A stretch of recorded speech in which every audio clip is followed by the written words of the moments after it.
Since 2002, leading Israeli medical centers have integrated medical clowns, that is, professional or trained volunteer clowns that work with the hospital team and patients as a regular part of therapy.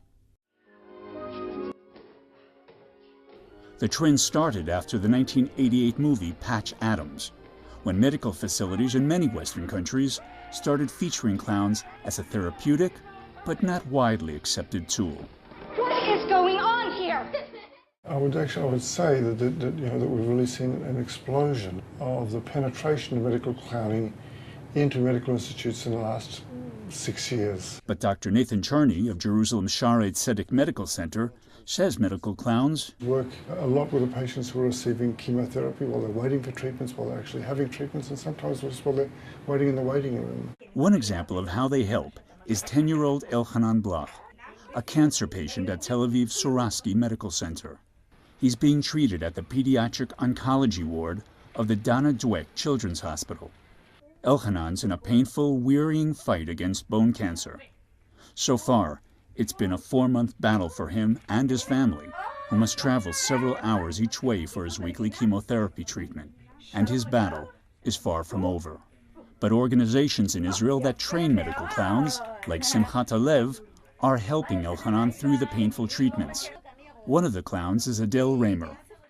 Adele, or Lichi Spielberg as she's known amongst the kids, was born in the States and has lived in Israel for 4 decades. She has an acting background and cites the Robin Williams film as her inspiration. I got into it originally, I was inspired by the movie Patch Adams. And I said, oh, that's what I want to do. And about 2 years ago, I met a colleague who told me that she was doing a course in medical clowning. I said, whoa, where? That's what I've been waiting for.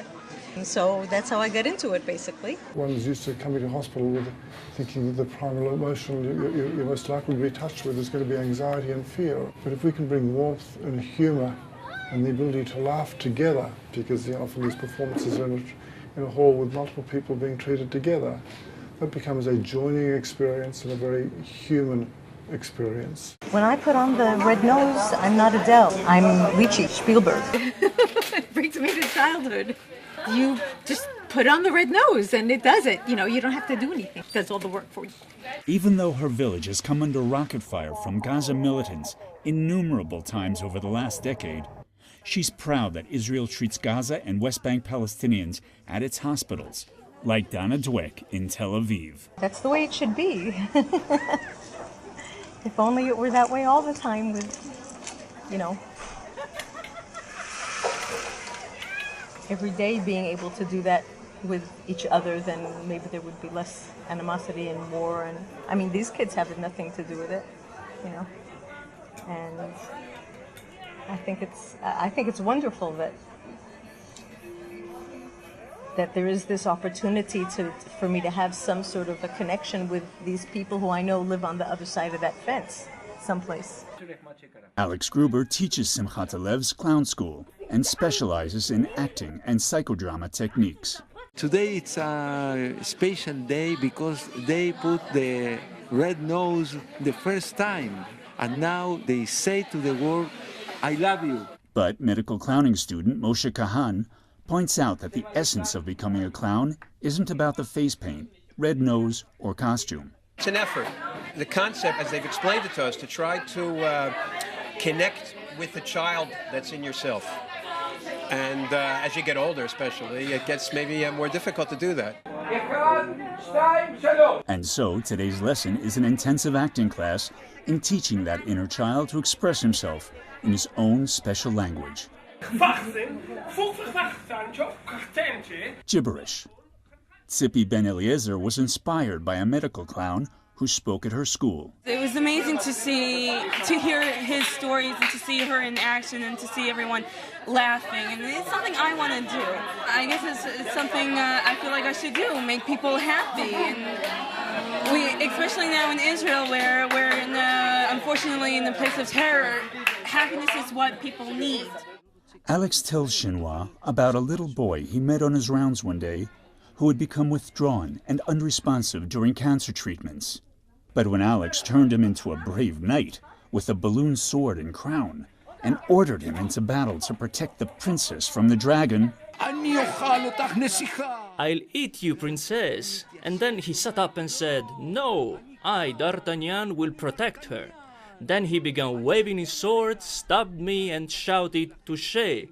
And then all the nursing staff and his family were amazed by how he suddenly changed from being withdrawn to going into battle.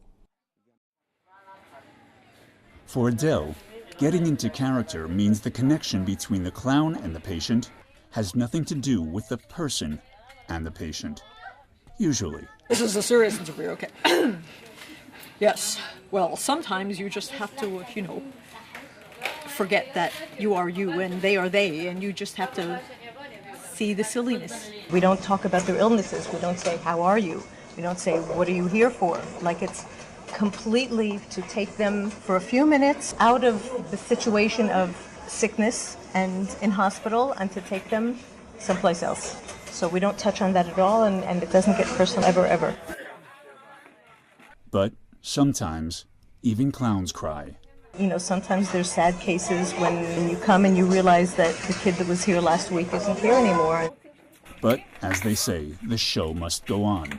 You sort of absorb that and deal with it how you deal with it, and then get on with it because there are other kids waiting. You have to learn to separate. Can you explain? Separate. You're dealing with the person, not with the illness. These are just kids. What they're going through has nothing to do with me. They deal with it, with other people, help them deal with it. I'm just, trying to help them laugh.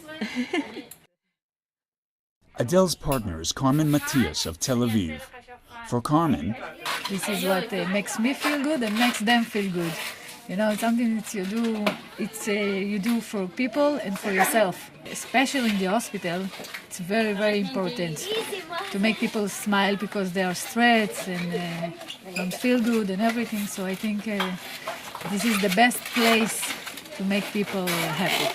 And Dr. Charney says hard medical statistics back her up. I think as people gained experience with how effective it can be, and with the increasing credibility of this as a real part of a therapeutic modality or treatment plan, I think that it's gone from something which is fringe to something which is increasingly mainstream. Laugh is the best medicine. Everybody knows it. So this is what we do. For CNC, at the Dana Dweck Children's Hospital in Tel Aviv.